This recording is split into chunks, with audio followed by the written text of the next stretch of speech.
अस्सलाम वालेकुम, good morning. आप सबका मेरे चैनल पे वापस से स्वागत है। तो गोल्ड तकरीबन 17 से 16 डॉलर के आसपास बंद हुआ है। इंटरेस्टिंगली गोल्ड थोड़ा हाई तक चला गया था जब ईसीबी ने अपने जो रेट हाइक है वो किए हैं। ईसीबी ने तकरीबन 75 बेसिस पॉइंट का रेट हाइक किया है। ऑलरेडी पूरी की पूरी ब्रीफ में टेलीग्राम और अपने ट्विटर पे दे चुका था, लेकिन मैं आपको एक छोटा सा और ब्रीफ दे देता हूँ। 75 बीपीएस का रेट हाइक जरूर किया है उन्होंने, और ये भी कह दिया है कि आने वाले दिनों में और ज्यादा रेट हाइक्स हो सकते हैं, बिकॉज उनका मेजर कंसर्न जो है वो इन्फ्लेशन है। ये भी बताया उन्होंने कि मेजर जो इन्फ्लेशन है वो एनर्जी प्राइसेस की वजह से है, जो यूक्रेन और रशिया के वॉर के बाद बढ़ा है। लेकिन सिर्फ और सिर्फ यही रीजन नहीं है, काफी सर्विसेज सेक्टर और काफी मैन्युफैक्चरिंग सप्लाई चेन में इश्यू आ रहा है, जिसकी वजह से भी इन्फ्लेशन और बढ़ रही है। और उन्होंने ये भी कह दिया है कि और ज़रूरत पड़ी तो और रेट हाइक्स हो सकते हैं, और देयर आर सर्टेनिटी कि और रेट हाइक्स होंगे ही। तो इसका मतलब है हमें आने वाले महीनों में यानी दिसंबर से पहले एक या दो रेट हाइक्स ईसीबी की तरफ से मिल सकते हैं। फेडरल रिजर्व का जो अनाउंसमेंट है वो आएगा 21 तारीख को, तो उसमें भी मोस्ट प्रोबेबली एक रेट हाइक मिलना तय है। अभी देखना है कि सितंबर के बाद कितने रेट हाइक होते हैं मार्केट के अंदर, क्योंकि जो मेजर दो बैंक्स हैं फेड और ईसीबी, दोनों ने अपनी रफ्तार जो है पकड़ ली है इन्फ्लेशन को कंट्रोल करने के लिए। ईसीबी चेयरमैन ने ये भी बताया कि अभी उनका जो मेजर कंसर्न है वो इन्फ्लेशन है, ना कि स्लाइडिंग यूरो। स्लाइडिंग यूरो पे भी उनसे सवाल पूछा गया, बिकॉज यूरो का प्राइस जो है वो $1 से भी नीचे चला गया है। उन्होंने बताया कि वो हमारा कंसर्न है, हमारे रडार में है, बट अभी सबसे पहला जो है मेजर जो उनका बैटलिंग पॉइंट है वो इन्फ्लेशन है। सबसे पहले इन्फ्लेशन कम होना है। रिसेशन के मामले में भी उन्होंने कह दिया है कि अभी we are not expecting any recession, even तो अगर आपको याद हो तो यूएस ऑलरेडी रिसेशन में है टेक्निकली, और बैंक ऑफ इंग्लैंड के गवर्नर ने भी कह दिया है कि वो दिसंबर तक ब्रिटेन रिसेशन में चला जाएगा। अगले हफ्ते मेजर डेटा है। एक तो है सीपीआई डेटा यूएस की तरफ से, ब्रिटिश का सीपीआई डेटा है, और यूएस का ही पीपीआई डेटा भी है। सीपीआई डेटा होता है कंज्यूमर प्राइस इंडेक्स, जो महंगाई, नॉर्मल महंगाई होती है लोगों को। पीपीआई मतलब प्रोड्यूसर प्राइस इंडेक्स, जिसे हमारे यहाँ होलसेल इन्फ्लेशन भी कहते हैं। तो दोनों अगले हफ्ते ही हैं। तो मेक श्योर आप चैनल सब्सक्राइब कर लीजिए और बेल आइकन दबा दीजिए ताकि आपको इसके अपडेट्स मिल जाएं। मोस्ट प्रोबेबली जब ये दोनों नंबर्स आएंगे तो मैं इस चैनल पे लाइव रहूंगा, तो बेल आइकन दबाना मत भूलिएगा ताकि आपको नोटिफिकेशन आ जाए जैसे ही मैं लाइव आऊँ या कोई भी मेजर मार्केट का अपडेट आ जाए। अगला हफ्ता क्रूशल रहेगा, बिकॉज उसके अगले हफ्ते फेडरल रिजर्व की प्रेस कॉन्फ्रेंस है। अब देखना है कि जो लास्ट मंथ इन्फ्लेशन थोड़ी सी सॉफ्ट हुई थी, क्या इस मंथ भी वैसा ही होना है कि नहीं है।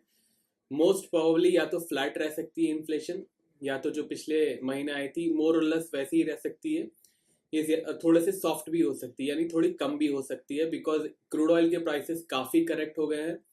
इनफैक्ट सितंबर में और ज़्यादा करेक्ट हो गए हैं। तो अभी तो सितंबर का 9 तारीख 10 तारीख चल रही है।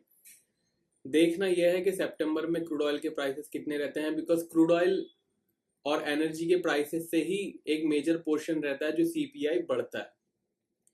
सीपीआई बढ़ने का मेजर रीजन ये भी रहता है कि जब क्रूड ऑयल प्राइसेस बढ़ता है तो ट्रांसपोर्टेशन महंगा हो जाता है, और अल्टीमेटली वो महंगाई पे असर डालता है। तो इसलिए अगर आप महंगाई ट्रैक कर रहे हो तो आपको क्रूड ऑयल ट्रैक करना बहुत ही ज़्यादा ज़रूरी है। क्रूड ऑयल तकरीबन 20 से 30% अपने हाई से करेक्ट हो चुका है। करेक्शन का रीज़न ये है कि काफ़ी इकोनॉमीज में रिसेशन की बात हो रही है। यूएस ऑलरेडी रिसेशन में एंटर हो चुका है, ब्रिटेन में हो रही है, और ईसीबी ने बोला तो है कि they will not enter in recession, but it is not certain. मुझे लग रहा है कि ईसीबी भी रिसेशन में जाएगा ही। और मैं काफ़ी बार अपने वीडियोस में, काफ़ी बार अपने ट्विटर हैंडल पे और टेलीग्राम पे रिपीट कर चुका हूँ, ये वाला विंटर वेस्टर्न वर्ल्ड के लिए थोड़ा मुश्किल हो सकता है, क्योंकि इंटरेस्ट रेट राइज हो रहे हैं, इन्फ्लेशन बढ़ रही है, और रिसेशन के आने की भी संभावना है। तो प्लीज़ ध्यान रखिएगा, अगर आप इक्विटी में बाइंग वगैरह करते हो थोड़ा सा कॉशियसली रहेगा। बाकी चार्ट्स पे चलते हैं, देखते हैं क्या हुआ। और एमसीएक्स के पेड सिग्नल्स में टेलीग्राम पे देता हूँ, पेड टेलीग्राम चैनल है, उसका लिंक डिस्क्रिप्शन में है। फॉरेक्स के और कॉमेक्स के गोल्ड के सिग्नल्स में व्हाट्सएप पे देता हूँ, नंबर डिस्क्रिप्शन में। चैनल पे नए हो तो सब्सक्राइब कर लीजिए, ऑलरेडी सब्सक्राइब है तो लाइक करके ही वीडियो आगे बढ़ाइएगा।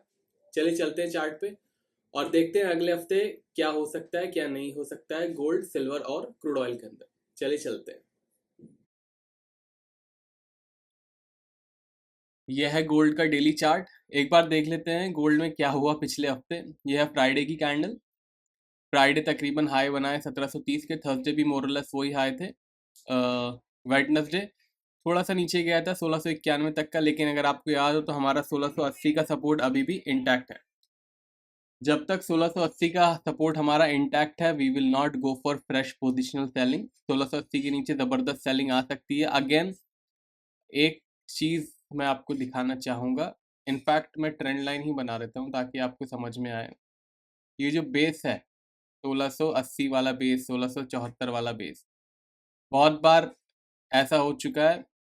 ये था हमारा 2021 मार्च 2021, अगस्त 2021, फिर उसके बाद जुलाई 2022, और ये अभी वापस से ट्रेंड करने की कोशिश कर रहा है, लेकिन अभी भी कुछ हुआ नहीं है। 1680 ब्रेक नहीं हो रहा है। 1680 ब्रेक करने में पसीने निकल जा रहे हैं बायर सेलर्स के।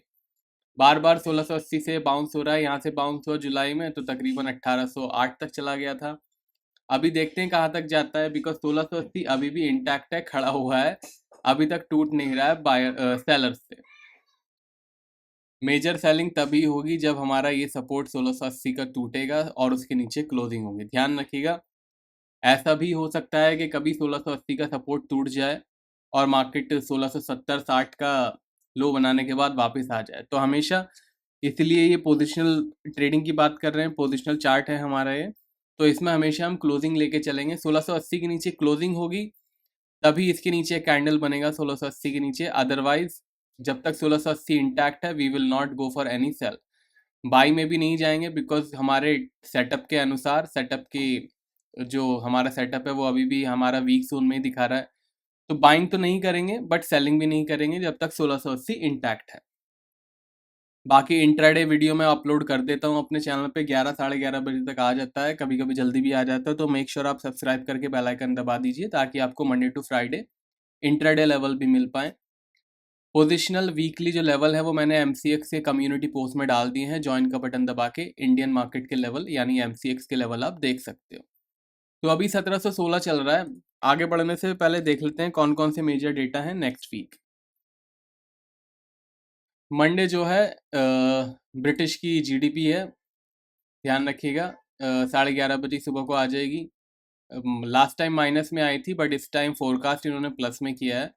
देखते हैं, अगर प्लस में आई तो वेल एंड गुड, माइनस में आ गई तो टेक्निकली रिसेशन में। उसके बाद CPI है यानी कि कंज्यूमर प्राइस इंडेक्स है US का 6 बजे ट्यूसडे को। मोस्ट प्रोबेबली इस टाइम मैं लाइव रहूँगा इस चैनल पे, तो मेक श्योर सब्सक्राइब कर लीजिएगा। वेडनेसडे ब्रिटिश की CPI यानी महंगाई के आंकड़े हैं। वेडनेसडे को वापस से PPI है 6 बजे, तो मोस्ट प्रोबेबली इस टाइम भी लाइव रहूँगा मैं चैनल पे। थर्सडे रिटेल सेल्स है, एम्पायर मैन्युफैक्चरिंग है और वापस से कोर रिटेल सेल्स है 6 बजे। यह है थर्सडे का डेटा। सारे मेजर डेटा ही बता रहा हूँ। फ्राइडे है कंज्यूमर सेंटीमेंट का 7:30 बजे। तो यह है मेजर डेटा जो अगले हफ्ते आएंगे। सारी टाइमिंग इंडियन स्टैंडर्ड टाइमिंग के हिसाब से आते हैं चार्ट पे। तो अभी गोल्ड 1680 का सपोर्ट तो ले रहा है। हमारा जो सपोर्ट था 1674 का जो मैंने आपको पिछले हफ्ते दिया था वो अभी भी इंटैक्ट है। तो चलिए रेजिस्टेंस देख लेते हैं क्या है। सपोर्ट तो लास्ट वीक वाला ही रहेगा, 1674 सपोर्ट है। इसके नीचे अगर हमारी क्लोजिंग हो जाती है तो $1600 और $1500 के लिए तैयार रहेगा। 1760 का रेजिस्टेंस है, 1760। इसके ऊपर जाके अगर क्लोजिंग दे देता है तो एक्सपेक्ट कीजिएगा $1800 और $1850। फिलहाल गोल्ड प्राइसेस वीक जोन में ही हैं तो ख्याल रखिएगा। सिल्वर को देख लेते हैं। यह है सिल्वर, अभी भी डाउन चैनल में है बट थोड़ा सा एक अच्छी रिकवरी दी है उसने। 1758 से तकरीबन 1895 तक के हाईज बना दिए। और अगर आप क्लोजिंग देखोगे तो 1 मिनट गोल्ड की क्लोजिंग देखिए। गोल्ड का हाई था 1730 लेकिन क्लोजिंग दी है 1715 के आसपास। इसका जो मंथ वीकली हाई था 1896 के आसपास था और क्लोजिंग है 1884। तो आउट परफॉर्मेंस किया है सिल्वर प्राइसेस ने लास्ट वीक गोल्ड को। मेजॉरिटी ऑफ जो ये आउट परफॉर्मेंस आया ड्यू टू एक्विटी मार्केट आया। मैं काफ़ी बार बता चुका हूँ कि सिल्वर एक प्रेशियस मेटल्स के साथ साथ इंडस्ट्रियल मेटल भी है, तो एक्विटी ऊपर नीचे जाती है तो उस पर भी असर पड़ता है। तो 1884 के आसपास क्लोजिंग दी है, बहुत अच्छी क्लोजिंग है। बायर्स को अभी भी थोड़ा सा कॉशियस रहने की ज़रूरत है। थोड़ा सा एक पुश मिलेगा तो पॉजिटिव जोन में एंट्री कर देगा। तो रेजिस्टेंस क्या है पॉजिटिव जोन में जाने का, चलिए देख लेते हैं। 1930 का रेजिस्टेंस है, 1930 का। इसके ऊपर जाके अगर क्लोजिंग दे देता है तो एक्सपेक्ट कीजिएगा 20.50 और $22। सपोर्ट है 17.50 का। 17.50 के नीचे अगर क्लोजिंग आती है तो फिर $16 के लिए तैयार हो जाएगा। फिलहाल गोल्ड और सिल्वर दोनों के दोनों वीक जोन में है, तो रखिएगा ख्याल। MCX के लेवल दे दिए हैं मैंने कम्युनिटी पोस्ट में। यह है क्रूड ऑयल। मस्त एक बार बार हर हफ्ते कोशिश करता है कि थोड़ा सा ऊपर जाए, थोड़ा सा ऊपर जाए, बट अल्टीमेटली वेडनेसडे थर्सडे आता है और वो क्रैश हो जाता है। यह वेडनेसडे का कैंडल अच्छा खासा $88 के आसपास था, लेकिन वापस से $81 आ गया। हर बार कोशिश करता है कि ऊपर जाए, बट हर बार कोई ना कोई इसके साथ पंगा हो जाता है। ब्लूमिंग रिसेशन की वजह से, यानी कि रिसेशन आने के जो संकेत है, रिसेशन आने की जो वजहें हैं, उसकी वजह से थोड़ा सा क्रूड ऑयल के अंदर प्रेशर है। $86 के आसपास क्लोजिंग दी है, $81 के आसपास लॉस बनाने के बाद। तो एक $5 ज़रूर जंप मारा है, लेकिन अभी भी वीक जोन में ही है। तो इसका रेजिस्टेंस सपोर्ट क्या है क्रूड ऑयल प्राइसेस का, आइए देख लेते हैं। 95.20, $95.20 का रेजिस्टेंस है। इसके ऊपर जाके क्लोजिंग देता है तो $100 और $110 तक जा सकता है। सपोर्ट है 79.80 का, 79.80 का। इसके नीचे 75 यानी 75 और $70 तक जा सकता है। फिलहाल क्रूड ऑयल वीक जोन में है, गोल्ड भी वीक जोन में है, सिल्वर भी वीक जोन में है। गोल्ड सिल्वर क्रूड ऑयल के MCX लेवल कम्युनिटी पोस्ट में है। वीडियो आपको यूजफुल लगा हो तो लाइक कीजिएगा। पेड सिग्नल्स की सारी जानकारी डिस्क्रिप्शन में है, आप वहाँ से ले सकते हैं। आप मुझे टेलीग्राम और ट्विटर पे ज़रूर फॉलो कीजिए, वहाँ पे मैं लाइव मार्केट के अपडेट देता हूँ। टेलीग्राम पे मेरे नाम से बहुत फेक चैनल्स हैं, तो मेक श्योर जो लिंक मैंने डिस्क्रिप्शन में दिया है उसी से आप ज्वाइन कीजिएगा। मोहम्मद अराफात ऑफिशियल नाम है चैनल का। ट्विटर का लिंक भी डिस्क्रिप्शन में है। मिलेंगे नेक्स्ट वीडियो में, तब तक के लिए टेक केयर, बाय बाय।